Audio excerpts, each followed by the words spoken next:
गोस्वामी नमोस्तु नमोस्तु नमोस्तु। प्रथम प्रश्न के रूप में श्रीमती बीना जैन, देवेंद्र कुमार जी जैन गाजियाबाद से, और इसी के बाद मैं निवेदन करूंगा जो कि आज हमारे नए निर्माण मित्र के रूप में बने हैं निर्माण निधि से, ऐसे चक्रेसी श्रीमती कल्पना जी गाडरवारा तैयार रहेंगी। जी बोलिए। महाराज श्री दोनों महाराज श्री के चरणों में मेरे और मेरे परिवार की तरफ से 3 बार नमोस्तु नमोस्तु नमोस्तु।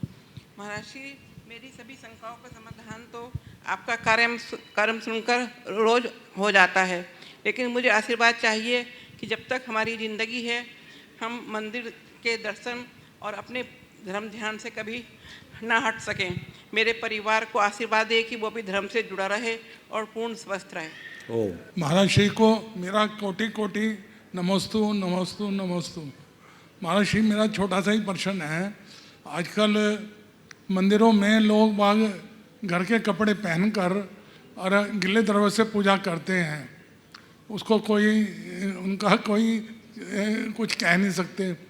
एक बात ये, हम अहिंसा व्रत में मतलब आरंभिक हिंसा और संकल्पी हिंसा जो तालियां बजाते हैं दोनों हाथों से, ये किस श्रेणी में आते हैं महाराज सिंह? इसका मेरा एक छोटा सा देखिए, सबसे पहला सवाल, मंदिर जी में अभिषेक आदि करने के लिए वस्त्र कहाँ से लाए? देखिए, शहरों में आजकल जो व्यवस्थाएं हैं, गली कूचे बहुत गंदे होते हैं और लोगों का दूर दूर रहना होता है, तो कायदे से तो मंदिर में ही स्नान करके वस्त्र आदि पहनना चाहिए। हमने फिरोजाबाद में सेठ छदामी लाल जी ने जो मंदिर बनाया नशिया और बेलगछिया में, एक बहुत अच्छी बात देखी। दोनों स्थानों में छोटी छोटी कोठरियाँ बनी हुई, 8 फीट बाई 8 फीट की। मैंने पूछा, इतनी छोटी कोठरियाँ किस लिए बनाई? बोले, महाराज ये पुजारियों की कोठी है। यहाँ इस मंदिर में जो पूजा करे वे यहीं स्नान करे, अपने वस्त्र आदि अपने हाथ से धो कर के यहीं टांगे और आराम से पूजन करे। ये व्यवस्था थी और यही व्यवस्था मंदिरों में होनी चाहिए। लेकिन अब धीरे धीरे क्या हो गया, मंदिरों में लोग वस्त्र उपलब्ध करा देते हैं, धोने वाला लगा है, आपने तो केवल कपड़ा बदला और अभिषेक कर दिया। उसमें कई बार गड़बड़ियाँ भी होती हैं। तो उत्तम यही है कि आप मंदिर के में ही वस्त्र बदलें और अपने वस्त्रों को विवेक पूर्वक खुद धोएं। सबसे उत्तम रास्ता ये है। अब कई लोग मंदिरों के वस्त्रों की गड़बड़ियों के कारण घरों से वस्त्र पहन करके जाने लगे। उसमें भी कई लोग चप्पलें पहन करके जाते हैं, कई लोग वाहनों से जाने लगे हैं। ये चीज़ें मुझे समझ में नहीं आती। अब सबका अपना अपना दृष्टिकोण है, लेकिन मेरी नज़र में वर्तमान स्थितियों में हमें मंदिर की शुद्धि और पवित्रता को ध्यान में रखते हुए मंदिर में ही वस्त्र आदि का प्रक्षालन करना ज़्यादा उपयुक्त लगता है। तालियां बजाना कौन सी हिंसा है मुझे नहीं मालूम, पर अच्छे कार्य में ताली बजाना उसकी अनुमोदना है और अच्छे कार्य की अनुमोदना में अनुमोदना का पुण्य है। आप किस बात की ताली बजा रहे हैं? किसी ने अच्छा कार्य किया, ताली बजा रहे हैं। वायु कार्य तो बोलने में भी हो रहा है। हो रहा है। संकल्प हिंसा में नहीं आई। संकल्प ही नहीं, इसमें हिंसा मत देखो। अच्छे कार्य में आप बोल रहे हैं ना, बोलने में भी तो विघात है। इंटेंशन क्या है आपका? हाँ, ताली बजाइए या जयकार कर दीजिए, बात तो एक ही है। अनुमोदना, मैं आपको एक बात बता रहा हूँ, अनुमोदना होनी चाहिए। हम मुनियों की चर्या का वर्णन करते हुए एक समाचार आता है। समाचार यानी मुनि का संघ में और संघ से बाहर दूसरे मुनियों और अन्य जनों से जो व्यवहार होता है उसको बोलते हैं समाचार। उस समाचार में संघ के भीतर जो व्यवहार करे उसमें एक आता है तथाकार। तथाकार का मतलब क्या है? गुरु यदि कुछ उपदेश दे रहे हैं तो ठूंठ बनकर मत सुनो। आपकी यदि भावभंगिमा में उतार चढ़ाव नहीं होगा तो सामने वाले के बोलने का उत्साह ही नहीं बचेगा। समझ रहे बात? तो गुरु अगर कुछ बोल रहे हैं, हाँ हाँ बहुत अच्छा, सही कह रहे हैं, ऐसा ही है, इस बात की अनुमोदना करने का विधान मूलाचार में मुनियों के लिए अपने गुरुओं से उपदेश सुनते समय, ये एक प्रकार का एप्रिसिएशन है, प्रतिभाव, समझ गए? तो ये ताली बजाना भी उसका आधुनिक रूप है, जयकार लगाना भी बहुत अच्छा, ये निकलता है सहज में, समझ गए? तो इतनी बारीकी में मत जाओ, नहीं तो मामला उलट पुलट जाएगा। चलिए। नमस्ते जी, नमस्ते महाराज जी, नमस्ते। ब्रह्मचारिणी रानी दीदी के माता पिता चक्रेश जी, कल्पना जी गाडरवारा से, और इसी के बाद तैयार रहेंगे मुकुल जी गिड सांगली महाराष्ट्र से। तो नमस्ते गुरुदेव, कुंडलपुर में ध्वजारोहण का जो दृश्य हुआ है, एक साथ 25 ध्वजारोहण हुए हैं और सभी ध्वजाएं पूर्व से उत्तर की ओर गई हैं। क्या ये सब संभव है या कोई अतिशय था गुरुदेव का? अरे कुंडलपुर में सब संभव है, क्योंकि यहाँ बड़े बाबा और छोटे बाबा है, समझ गए? चलिए। नमस्ते।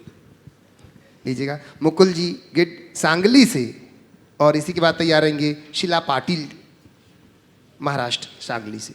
हमारे सभी परिवार सांगली महाराष्ट्र हिंगणगावन धामनी से आपको शत शत प्रणाम।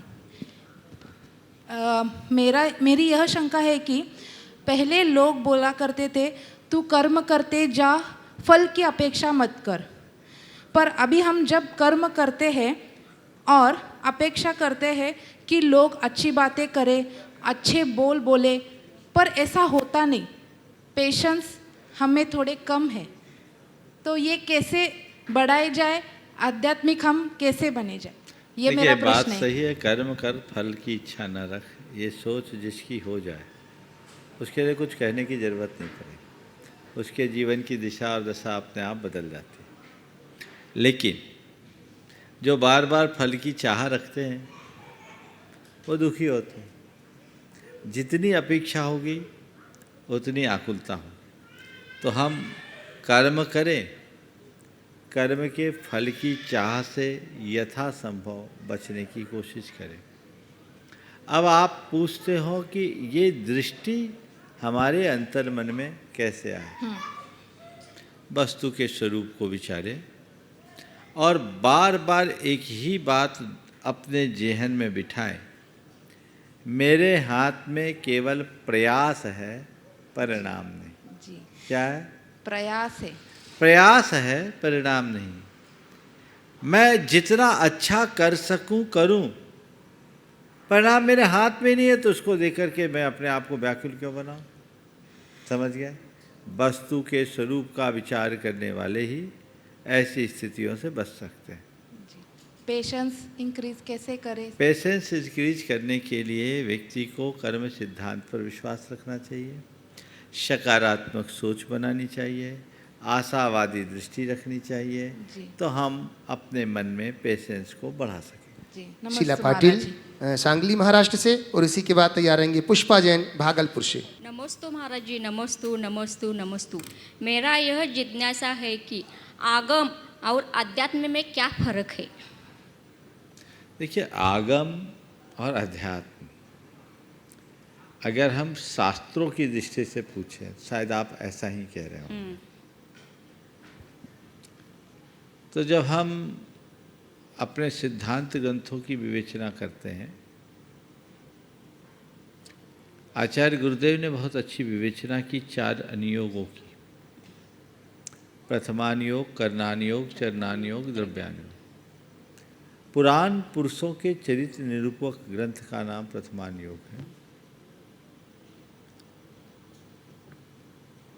लोक अलोक के विभाग और चतुर्गति के जीवों की परिणति और गणितीय विवेचन जिसमें है, उसका नाम कर्णानुयोग। मुनियों और श्रावकों के चरित्र के निरूपक अनुयोग का नाम चरणानुयोग। द्रव्यानुयोग बहुत व्यापक है, उसमें मूल रूप से 2 खंड हैं, सिद्धांत और दूसरा है आगम। सिद्धांत ग्रंथ में पूरा कर्म सिद्धांत आता है, आगम ग्रंथ में न्याय के ग्रंथ आते हैं। और दूसरा रूप है अध्यात्म, आगम और अध्यात्म। आगम में दो आएंगे, सिद्धांत और न्याय के ग्रंथ, और अध्यात्म में भावना और ध्यान के ग्रंथ आएंगे। तो अध्यात्म का मतलब ऐसे ग्रंथों से है, आध्यात्मिक ग्रंथों का, जो सीधे अंतरात्मा से जुड़ी हुई चीज़ें, और अन्य तत्वों का विवेचन जिसमें है, वे सब सिद्धांत ग्रंथों के अंतर्गत है। नमोस्तु महाराज जी, नमोस्तु महाराज जी, नमोस्तु नमोस्तु। पुष्पा जी जैन भागलपुर से, और इसी के बाद तैयार रहेंगे विवेक सिंगई सहपुरा भिटौनी से। दोनों महाराज जी को मेरा बारंबार नमोस्तु नमोस्तु नमोस्तु। मैं पुष्पा जैन भागलपुर से हूँ। मेरे मन में बहुत दिन से ये शंका है कि क्या जिस व्यक्ति को चाय का नियम होता है, वो क्या Ayurvedic T, herbal tea, green tea P सकता है क्या? उसको टी बेल करके नहीं बोलो, टी बोल के पी रहे हो तो चाय पी रहे हो। और एक क्वेश्चन है कि क्या श्रीफल हरा में आता है? पहले इसका तो उत्तर सुन लो। आयुर्वेदिक टी, हर्बल टी, इसको टी क्यों बोल रहे हो? उसको बोलो अमृत पेय। नाम दिया हुआ है तो क्या अपन बदले ना, क्या है बोलो। टी तो मार्केटिंग की भाषा, वो टी थोड़ी है। वो अच्छा है, गुणकारी भी है, कई अच्छे गुण हैं, लोगों की अनेक बीमारियां उससे दूर होती हैं। तो उसे अमृत पेय की संज्ञा देना ज़्यादा उपयुक्त है। और आपका दूसरा सवाल अब बोलिए। नारियल को क्या हरा में गिना जा सकता है? अगर कच्चा नारियल तो हरा में ही होना चाहिए। कुछ लोग नारियल के पानी को हरा में नहीं लेते। अब अपना अपना दृष्टिकोण है, पर मेरी नज़र में हम नारियल को हरा ही मानते हैं। नमोस्तु महाराज, नमोस्तु नमोस्तु। कच्चा नारियल। हाँ, विवेक जी सिंघई सहपुरा भिटौनी से। सादर नमोस्तु नमोस्तु नमोस्तु। महाराज श्री, मेरा यह प्रश्न था कि कुंडलपुर में छोटे बाबा के जो पंचकल्याणक महोत्सव आयोजन हो रहा है, उसमें हम किस प्रकार से प्रत्यक्ष और अप्रत्यक्ष रूप से सहयोग या सेवा हम कैसे जोड़ सकते हैं, और इसके निस्वार्थ सेवा सब फल किस प्रकार प्राप्त यहाँ खड़े होके वहाँ की सेवा का काम कर रहे। सेवा ही करना था तो यहाँ क्यों आए बगल में रह के? यहाँ से वहीं जाएंगे महाराज। पहले वहीं जाता जी महाराज, फिर यहाँ आता। जी जी। अब यहाँ आकर के वहाँ की सेवा की बातें कर रहे हो, समझ गए? अच्छा है, वहाँ के अनुकूल वातावरण बनाओ, अनुमोदना करो, औरों को प्रेरणा दो। जी नमोस्तु महाराज जी। प्रमोद जी दुर्गापुरा जयपुर से कह रहे हैं कि रातों को जागने वाला हर शख्स आशिक नहीं होता। जिसके ऊपर जिम्मेदारियों का बोझ होता है वह भी प्रायः रातों को जागा करते हैं। प्रश्न यह है कि जिम्मेदार आदमी हमेशा परेशान क्यों रहता है? हमें जिम्मेदारी कितनी रखनी चाहिए जिससे कि रातों की नींद ना उड़े? कृपया समाधान कीजिए। देखिए, जिम्मेदार आदमी परेशान नहीं होता, और जो परेशान होता है वो जिम्मेदार नहीं होता। जिम्मेदार होने का मतलब परेशान नहीं होना, जिम्मेदार होने का मतलब है जागरूक होकर जीना। मैं आप सबसे कहूँगा, जिम्मेदार बने पर जिम्मेदारी ओढ़े नहीं। कुछ लोग अनावश्यक जिम्मेदारियाँ ओढ़ लेते हैं, और जब व्यक्ति अतिरिक्त जिम्मेदारियाँ अपने ऊपर ओढ़ लेते हैं तो उनकी रातों की नींद उड़ती है। लेकिन हमारे लिए जो भी छोटा बड़ा काम है, उस काम को पूरी जवाबदारी के साथ, जिम्मेदारी के साथ यदि कोई निभाता है तो उसके सामने इस तरह की कोई स्थिति ही उत्पन्न नहीं होती, और वह अपने जीवन को बखूबी आगे बढ़ा सकता है। उसमें उसे कुछ कहने या करने की आवश्यकता शेष नहीं रहती। अशोक गांधी अहमदाबाद से नमोस्तु करते हुए कह रहे हैं, गुरुदेव, कहा गया है कि ताकत की जरूरत तभी होती है जब कुछ बुरा करना हो, वरना दुनिया में सब कुछ पाने के लिए तो प्रेम ही काफ़ी है। महाराज श्री, आज के ज़माने में हमें जीवन में ताकत कब और प्रेम से कब काम लेना चाहिए? कृपया समाधान। जिसे प्रेम की ताकत का पता लग जाता है, वे उसकी भाषा बदल जाती है। वो ताकत का प्रयोग कम करते हैं और प्रेम का आलम्बन ज़्यादा। ये बात सही है, जो काम प्रेम से होता है वो ताकत से नहीं होता।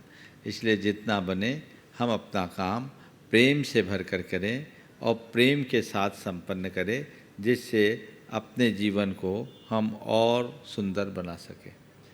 सुरभि सतीश जी कटनी नमोस्तु निवेदित करते हुए कह रहे हैं पाटन परिवार वाले महाराज श्री कि एक सफल इंसान की सोच कैसी होती है, एक सफल व्यक्ति ऐसा क्या करता है जो उसे आम आदमी से अलग बनाता है? क्या इंसान की सफलता और असफलता के पीछे उसकी सोच और स्वभाव से फर्क पड़ता है? कृपया समाधान कीजिए। बहुत अच्छी बात है। सफलता तो हमारे सोच हमारी सफलता की रीढ़ है।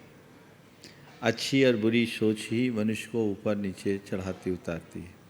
आप कैसा सोचते हो उसके ऊपर निर्भर करता है। एक सफल व्यक्ति की सोच और एक असफल व्यक्ति की सोच को यदि एक वाक्य में रेखांकित करूं तो मैं ये कह सकता हूं, सफल व्यक्ति कोई भी काम करना हो सामने हो तो ये सोचेगा कैसे करना है, और विफल व्यक्ति ये सोचेगा कैसे होगा। जिसकी सोच सकारात्मक होती है वही अपने जीवन में सफल हो पाता है। जिसकी सोच नकारात्मक होती है वह जीवन में कभी सफल नहीं हो सकता।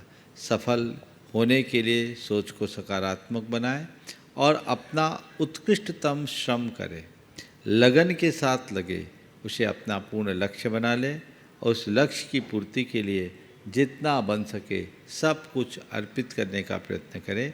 तब हम अपने जीवन को सुंदर और बेहतर बना सकें। प्रमोद जी, श्रीमती रेखा जी, बेटा मोक्ष जो कि सिंगापुर से हमारे बीच में यहाँ पर है, जिसका आज 8 वर्ष पूरा हुआ और जन्म दिवस बड़े धूमधाम से मनाया गया। प्रथम अभिषेक जिसने यहाँ पर किया, और बंधुओं अपनी गुल्लक के 51,000 रुपये पूरे के पूरे जिसने हमारे गुणायतन के लिए समर्पित किए हैं, उस बालक के लिए जोरदार ताली बजाएं। मैं बड़े सम्मान के साथ उस परिवार को यहाँ पर बुला रहा हूँ। सिद्धार्थ जी से निवेदन करता हूँ, इनके पिताजी ने एक बहुत सुंदर सा चित्र बनाया है बंधुओं, बहुत सुंदर सा चित्र बनाया है। पूज्य हमारे मुनिश्री का अपने हाथों से एक एक मोतियों को पिरो करके उन्होंने इस चित्र को बनाया, जिसका अनावरण भी मैं चाहूँगा कि हमारा गुणायतन परिवार इस चित्र का अनावरण कर रहा है।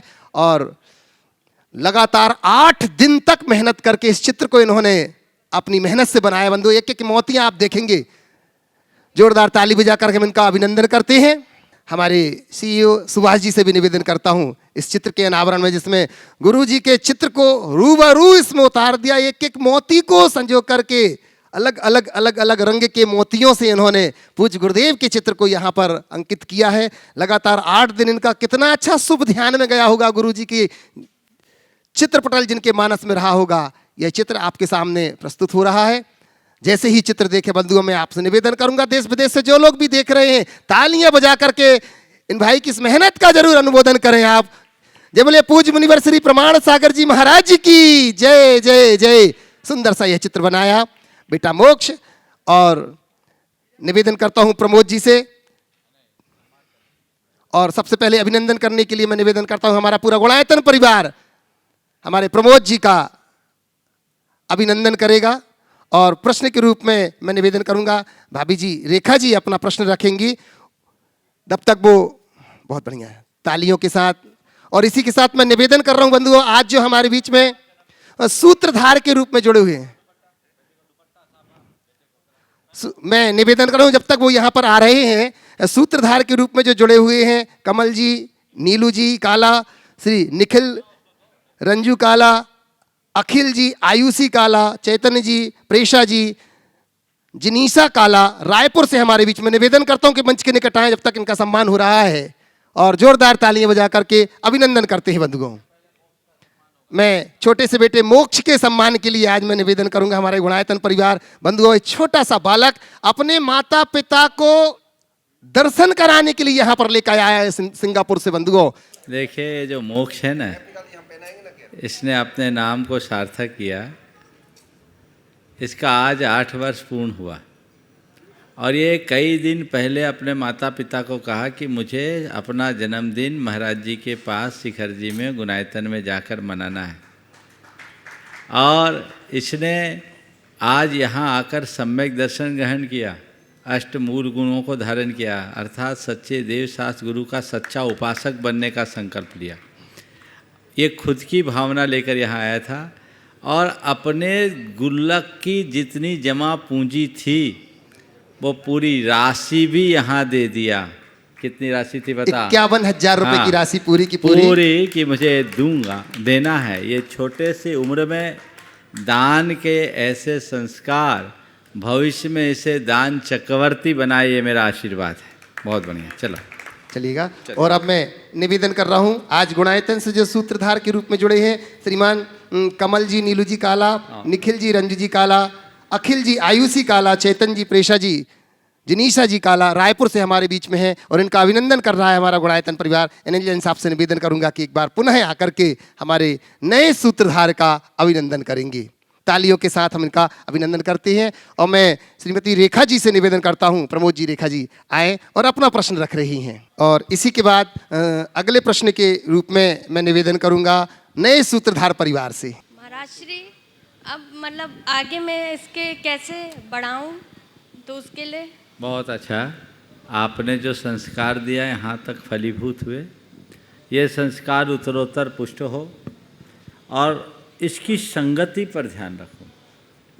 कई बार संस्कार पर संगति हावी हो जाती है और जब संगति हावी हो जाती है तो अच्छे संस्कार भी धूमिल पड़ने लगते हैं। बस इतनी जागरूकता रखे कि इसकी संगति इस पर इसके अनुकूल हो, हावी ना हो और हृदय से इसके अंदर पाप भीरुता और संवेदनशीलता जागृत हो, तो ये बच्चा बहुत आगे बढ़ेगा। नमोस्तु गुरुवार, नमोस्तु गुरु। कमल जी, नीलू जी काला परिवार अपना प्रश्न रख रहे हैं। बोलो। नमोस्तु महाराज जी। ओम ओम। महाराज जी, एक ही माँ बाप की संतान होती है, उसमें कुछ में धर्म की भावना होती है और किसी में कुछ भी नहीं होती है, उसका क्या कारण होता है? ये सब अलग अलग होनहार है, भवितव्यता है। मैं एक ऐसे परिवार को जानता हूँ जिसमें एक भाई मुनि, एक बहन आरिका और 2 भाई का कई बार जिला बदल हो गया। एक माँ से जन्मे 4 बच्चों की अलग अलग कहानी। प्रायः ऐसा होता नहीं, लेकिन अपवाद स्वरूप कई बार ऐसा देखने में आ जाता है। इसी का नाम होनहार। ओम। प्रवीण जी सिंघई, गढ़ाकोटा जिला सागर से नमोस्तु निवेदित करते हुए कहना चाह रहे हैं कि गुरुदेव, पुराने धर्म में उसे नास्तिक कहा जाता था जो ईश्वर में विश्वास ना करता हो, जबकि नए धर्म में उसे नास्तिक कहा जाता है जो खुद पर विश्वास ना करता हो। तो हे गुरुवर, क्या खुद पर ही विश्वास होना हमारे आस्तिक होने का सबूत है? कृपया मार्गदर्शन दीजिए। देखिए, सबसे पहली बात तो मैं आप सबसे कहूँगा कि धर्म धर्म होता है ना, नया धर्म न पुराना धर्म। कोई पुराना धर्म हो और कोई नया धर्म हो तो वो धर्म ही नहीं। धर्म धर्म है, वह शाश्वत है।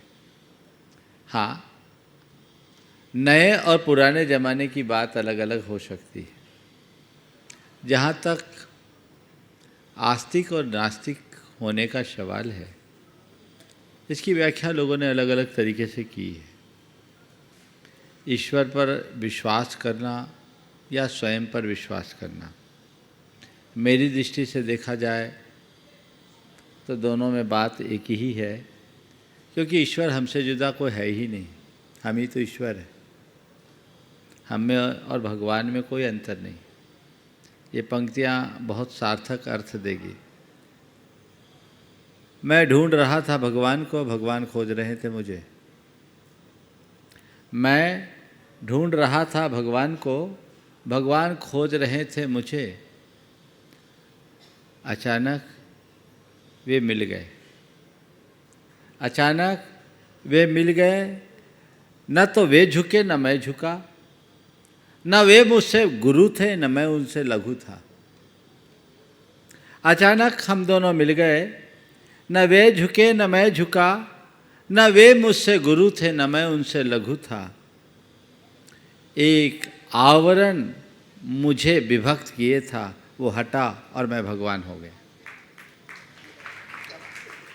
हम खुद में भगवान हैं, इसे पहचानो। जिसे अपनी आत्मा के अस्तित्व का विश्वास है वो आस्तिक, और आत्मा ही तो परमात्मा है। अप्पा सो परमप्पा। परमात्मा को ढूंढने के लिए कहीं बाहर जाने की जरूरत नहीं है। कई लोग कहते हैं ईश्वर है या नहीं। मैं कहता हूँ उनसे कि तुम हो या नहीं इसका भर पता कर लो। यदि तुम हो तो तुम ही तुम्हारे ईश्वर है। बाहर किसी ईश्वर को खोजने की जरूरत नहीं है। जब तक तुम्हारे भीतर विकार है, तुम्हारा नाम आत्मा है। जिस दिन निर्विकार हो जाओगे उसी क्षण तुम परमात्मा हो जाओगे। उसी क्षण परमात्मा हो जाओगे। आज तुम प्राणी हो, कल परमेश्वर बन जाओगे। दोनों चीज़ संभावनाएं तुम्हारे साथ है। इसलिए मुझसे अगर पूछो कि खुद पर विश्वास करना आस्तिकता की पहचान है या नहीं, तो मैं ये कहूँगा ये सही पहचान है। रेखा जी भंडारी जयपुर से नमोस्तु निवेदित करती हुई कह रहे हैं गुरुदेव कि हे भगवान, हम भगवान से प्रार्थना करते हैं कि भगवान दुख कभी इतने नहीं आए कि भगवान के प्रति आस्था टूट जाए। फिर से बोलो। कह रही हैं कि हे भगवान, हमारे जीवन में दुख इतने ना आए कि हमारी भगवान से आस्था ही टूट जाए और श्रद्धा कमजोर हो जाए, और सुख इतने मत दें कि हम तुझे भूल जाएं। क्योंकि गुरुदेव, अत्यधिक दुखों की मार से हमने लोगों को भगवान से विमुख होते देखा है और अत्यधिक सुख में पाप में लिप्त होते देखा है। तो हे गुरुदेव, इन दोनों स्थितियों में हम कैसे अपने आप को बचा सकते हैं, कृपया मार्गदर्शन दीजिए। बहुत अच्छी भावना भाई है। भगवान, ऐसा दुख ना आए कि श्रद्धा टूट जाए, और ऐसा सुख ना हो कि उसमें लिप्त होकर आपको ही भूल जाऊं। मेरी श्रद्धा भी बनी रहे और मेरी स्मृति भी बनी रहे। भावना बहुत अच्छी बात है, इसके लिए कुछ नहीं कहना। न भगवान हमें सुख देते हैं, न भगवान हमें दुख देते हैं। इसलिए हम अगर भगवान से ऐसी प्रार्थना करते हैं तो हो सकता है वो पूरी ना हो, क्योंकि सुख और दुख दोनों संयोगों के ऊपर निर्भर करते हैं। और जब ऐसी प्रार्थना नहीं फलती तो लोगों की श्रद्धा डगमगाती है। मैं आप सबसे इतना कहूँगा, इस प्रार्थना में थोड़ा संशोधन कर लें कि प्रभु, मेरे अंदर ऐसी क्षमता है कि कितना भी दुख हो मैं सह सकूं, और कैसा भी सुख हो मैं बहूँ नहीं। दुख को सहूं और सुख में स्थिर रहूं, बहूँ नहीं। ये दो पंक्तियां मेरे जीवन में चरितार्थ हो जाए, होकर सुख में मग्न न फूलूं, दुख में कभी न घबराऊं, इष्ट वियोग अनिष्ट योग में सहनशीलता दिखलाऊं। ये पंक्ति यदि मेरे जीवन में चरितार्थ हो जाए तो तय मान करके चलना, हमारा जीवन धन्य है। फिर हमें ज़्यादा कुछ कहने और करने की कोई आवश्यकता शेष नहीं रही। सिद्धार्थ शोभा जी प्रशासक गुणायतन अपना प्रश्न रख रहे हैं।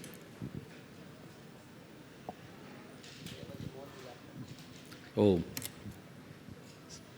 साक्षात विराजमान द्वैमुन राजों के पावन चरणों में मेरा और मेरे परिवार का कोटि कोटि प्रणाम। नमोस्तु भगवान, नमोस्तु भगवान, नमोस्तु भगवान। गुरुवर, मैं अपनी आराधना और प्रार्थना को किस भावना से करूं कि वो साधना बन जाए? नमस्ते भगवान। अपनी आराधना और प्रार्थना को किस भावना से करूं कि वो साधना बन जाए? मैं समझता हूँ अभी इससे पूर्व के प्रश्न के उत्तर में जो बात मैंने की, उसमें हमारी प्रार्थना आराधना साधना के रूप में फलीभूत होने का मार्ग प्रशस्त करती है। प्रभु से प्रार्थना करो, खुद के भीतर सकारात्मकता और सहनशीलता को बढ़ाने की। तुम इसलिए प्रभु से प्रार्थना न करो कि प्रभु मेरे दुखों को दूर कर दो। तुम्हारी प्रार्थना हो, हे प्रभु मुझ में इतनी शक्ति दो कि कितना भी दुख हो मैं उसे सह सकूं। रविन्द्रनाथ टैगोर के शब्दों में प्रभु की भक्ति इसलिए न करो, हे प्रभु मैं आपकी भक्ति इसलिए नहीं करता कि आप मेरे कंधों का बोझ उतार दो, मैं तो केवल इसलिए प्रार्थना करता हूँ कि मेरे कंधे इतने मजबूत हो जाए कि बड़े से बड़े बोझ को संभाल सकूं। जय हो, जय हो, जय हो। ये प्रार्थना, जब प्रार्थना और आराधना में आध्यात्मिकता जुड़ती है तब वह साधना बन जाती है। अध्यात्म स्पर्शी आराधना होनी चाहिए। अपने आप को हम आध्यात्मिकता से जोड़ करके चले, हमारा जीवन निखरेगा। हम अपने जीवन को और सुंदर बना सकेंगे, अच्छा बना सकेंगे। प्रायः प्रार्थना में लोगों की भौतिक कामना होती है और आराधना में कोरे कर्मकांड। भौतिक कामना से ग्रसित प्रार्थना और शुष्क कर्मकांड, कोरा कर्मकांड जीवन का रूपांतरण नहीं कर सकती। साधना जीवन के रूपांतरण की प्रक्रिया का नाम है। अपने अंदर एक ट्रांसफॉर्मेशन होना चाहिए, वो परिवर्तन जीवन की एक बड़ी उपलब्धि बनती है। तो आपने बिल्कुल सही सवाल किया है कि हम अपनी प्रार्थना और आराधना कैसी करें कि वो साधना बन जाए। बस अध्यात्म के रास्ते को पकड़ो, आध्यात्मिक दृष्टि से भरो, सब बातें बड़ी सहज होगी। नमोस्तु भगवान, नमोस्तु नमोस्तु। महेंद्र जैन पत्रकार इंदौर से नमोस्तु निवेदित करते हुए कह रहे हैं, गुरुदेव आज के समय हर चीज ऑनलाइन होती जा रही है और इंसान हर समय ऑनलाइन रहना पसंद कर रहा है। इस तथाकथित आधुनिकतम सोच में इंसानियत ऑफलाइन होती जा रही है। तो महाराज श्री, नई तकनीक का उपयोग समय और धन दोनों की बचत तो कर रही है, लेकिन मानवता की हानि होती जा रही है। महाराज जी, यह चिंतनीय है, कृपया मार्गदर्शन दीजिएगा। मैं कहता हूँ बिल्कुल चिंतनीय नहीं, ये अच्छा है। बस परिवर्तन करना है। क्या करना है? दृष्टि का। आप चीज़ों को ऑनलाइन देख रहे हैं, भगवान कहते हैं सारी वस्तु व्यवस्था ही ऑनलाइन है, सारा कर्म सिद्धांत ही ऑनलाइन। इधर किया, उधर फला, उधर जुड़ा, सब चीज़ें ऑनलाइन हैं। हम करते हैं और तत्क्षण उसका संस्कार हमारे चित्त चेतना में पड़ता है। ये बात हमारे मानस में जम जानी चाहिए। तो सब चीज़ें ऑनलाइन हैं। जिस दिन हम समझ लेंगे तो हम खुद ऑनलाइन हो जाएंगे, लाइन में आ जाएंगे।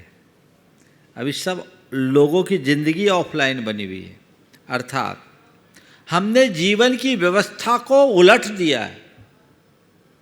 व्यक्ति को चाहिए कि जीवन और जीवन की व्यवस्था को ठीक तरीके से समझे।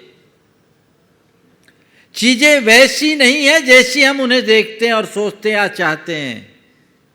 चीजें तो वैसी ही हैं जैसी वो हैं। उनका अपना एक सिस्टम है।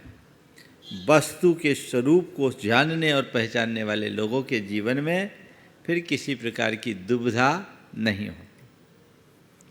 नितिन जैन बिनौली बागपत से नमोस्तु करते हुए कह रहे हैं, गुरुदेव, कहा गया है कि भक्ति पथ पर चलने के लिए वृद्ध होने का इंतजार मत कीजिए, क्योंकि मुरझाए हुए फूल तो प्रतिमा पर भी नहीं चढ़ाए जाते। तो हे महाराज श्री, मेरी शंका यह है कि पैसा तो बचपन से ही सबको अच्छा लगता है, लेकिन धर्म के मार्ग पर लोग बुढ़ापे में ही क्यों चलना पसंद करते हैं? आखिर क्या कारण है? इसका समाधान कीजिए। देखिए, बात केवल इतनी सी है कि गाड़ी जब खटारा होती है ना, तभी वर्कशॉप में जाती है। फ्रेश गाड़ी सर्विसिंग के लिए लोग नहीं ले जाते। बस ठीक है, गाड़ी उठाए हैं तो सर्विसिंग के क्लेम का फ़ायदा उठाने के लिए ऑकेजनल या कैजुअल सर्विसिंग हो जाए, बात अलग है। लेकिन जैसे जैसे गाड़ी पुरानी होती है वैसे वैसे सर्विसिंग की ज़रूरत ज़्यादा पड़ती है। मेरा यही मानना है कि आज जब लोग अपने जीवन के प्रारंभिक दौर में होते, एक अलग नशे में होते, उनको लगता है अभी ठीक है, अभी ज़्यादा थपेड़े उनने जीवन में नहीं खाए, तो धर्म के प्रति उनका झुकाव नहीं होता। लेकिन जैसे जैसे उम्र बढ़ती है, जीवन में बहुत सारे उनको धक्के खाने पड़ते हैं, थपेड़े खाने पड़ते हैं, तो फिर धीरे धीरे अनुभव बढ़ता है। तब समझ में आता है अब इस गाड़ी की सर्विसिंग कितनी ज़रूरी है, अब इसको हमें वर्कशॉप में ले जाना होगा। तब धर्म का दामन खात पकड़ते हैं। प्रायः धर्म की ओर वही झुकते हैं जो संसार के आघातों को भोग चुके होते हैं। जिस दिन तुम जीवन की सच्चाई को जाने लोगे, अपने आप राह को अंगीकार कर लोगे। लेकिन हाँ, मैं सबसे ये ज़रूर कहूँगा ये बात अपने गांठ में बांध लो कि तुम्हारे जीवन का उत्थान तो धर्म से ही होने वाला है और कोई दूसरा रास्ता नहीं है। और धर्म को जब थामो तब थामो। कई बार लोग बोलते हैं कि हम तो धर्म बुढ़ापे में करेंगे। एक बार एक युवक से बोला तो उसने कहा बुढ़ापे में देखूंगा। तो मैंने कहा गारंटी है कि तू बुढ़ापा देख पाएगा?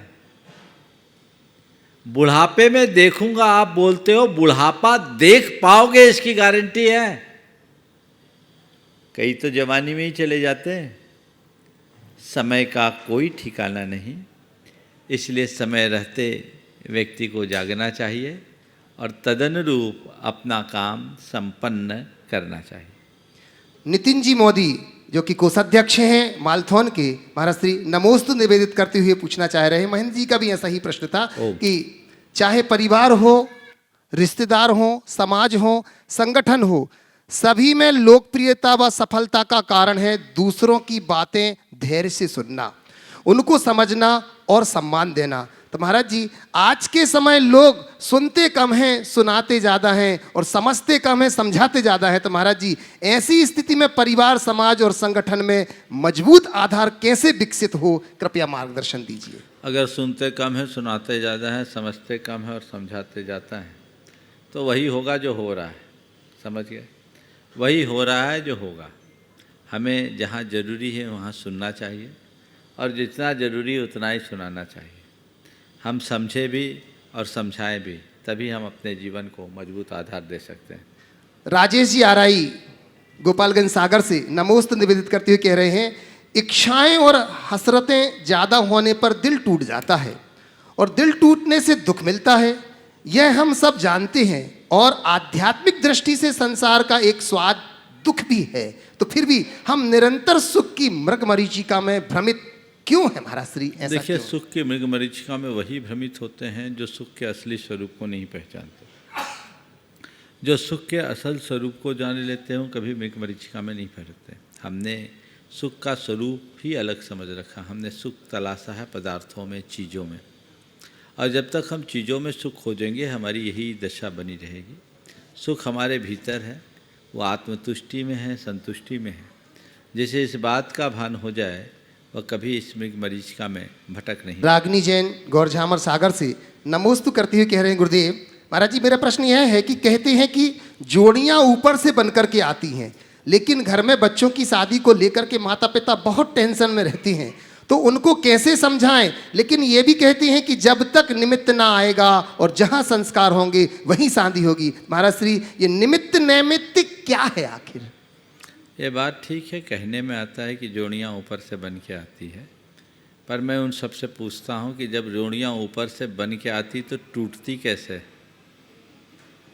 टूटती भी ऊपर से तय होकर के है क्या? ऐसा मानना कि जितने भी वैवाहिक संबंध है उनका संबंध पूर्व जन्म से ही हो, मुझे ऐसा नहीं लगता। ये संयोग है। आप जिसके साथ जिसके संपर्क में रहेंगे उसके साथ सब चीज़ें जुड़ जाती है। और ऊपर से सब बन के ही आई तो एक को देखो पसंद करो, 25 को क्यों देखते हो? कई तो लाइन ही लगाते रहते हैं। एक ने बोला, महाराज हमारे बेटे की शादी नहीं हो रही। बोले क्यों, क्या बात है, कोई संबंध नहीं मिला? बोले संबंध तो मिला, 40 लड़कियां देख चुके। हम बोले अब शायद होगा भी नहीं। 40 तेरे को पसंद नहीं आई तो कौन से पसंद आएगी? ये क्या है? ये सब हमारे मन की दुर्बलता है। और जो लोग एक दूसरे के साथ संपर्क में आने के बाद अफेयर कर लेते हैं और ये कहते हैं हमारी जोड़ी बन के आई है, उनको तब समझ में आता है जब जोड़ी टूटती है। जोड़ियाँ बनती नहीं, बनाते हैं।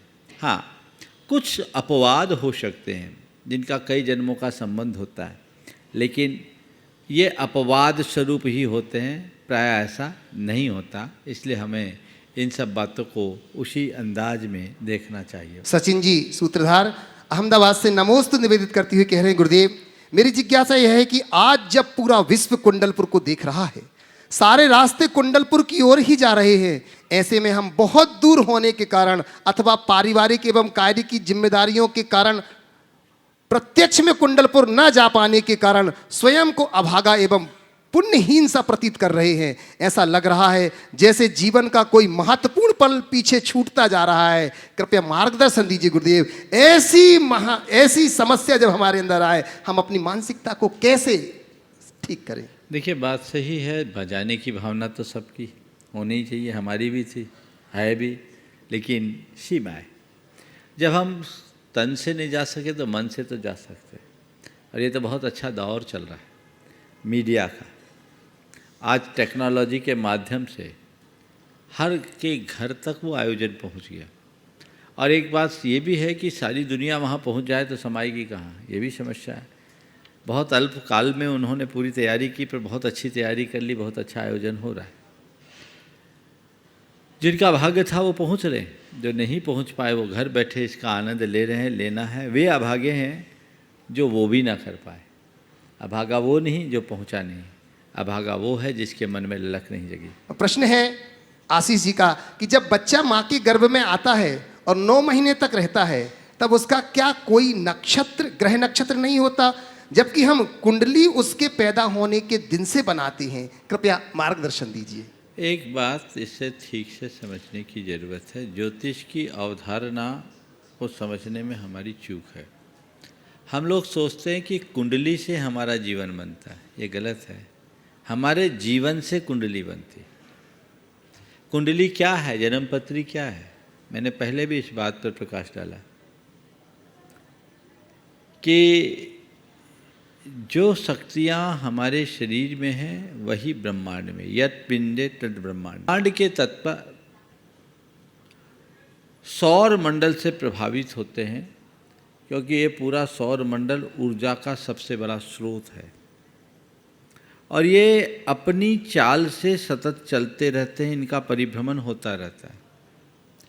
ये चलते हैं तो इनके चलने से, इनके संचार से ब्रह्मांड के तत्वों का और हमारे शरीर के तत्वों का समीकरण बदल जाता है।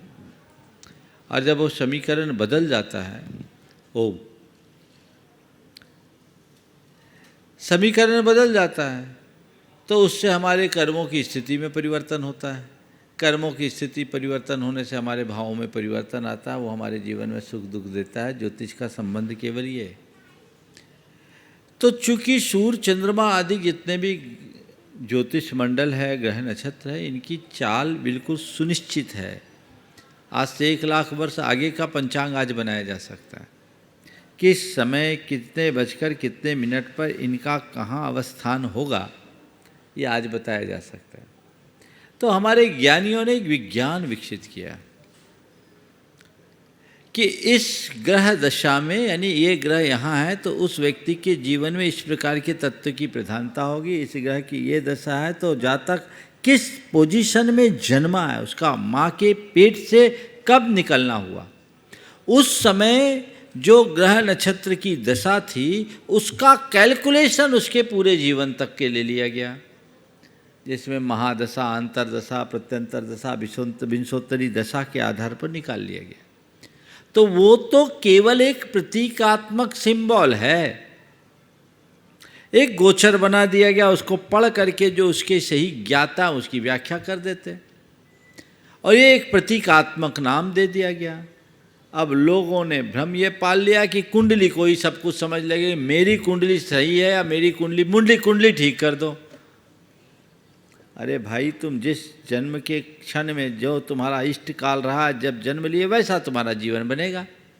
तो जीवन का चक्र तदनुरूप चलता है, इसको लोग समझ नहीं पाते तो मामला गड़बड़ा जाता है।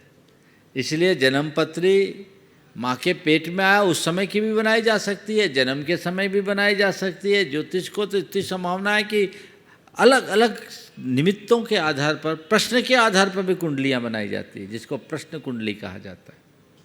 तो जहाँ जब जैसी संभावना हो उसके अनुरूप जन्मपत्री का काम होता है।